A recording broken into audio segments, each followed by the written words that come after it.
Hi, welcome to Zaid University Library and Learning Commons. In this video, we will show you how to book virtual library appointments. Go to ZU Library homepage and click on Library Appointments icon.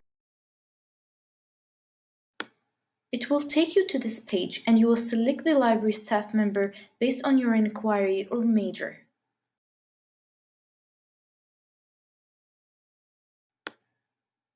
So first, select your choice, choose the librarian, and select the appointment date and time that you prefer, and then click on Continue. It will take you to this form, and you can find all the appointment details on the left as you can see. Fill out your details starting with your full name, your ZU email address only, your campus,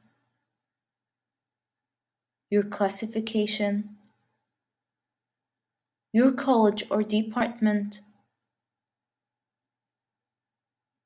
Select your need. Write more details in the box and click on Confirm Appointment. That's it. Thank you for watching.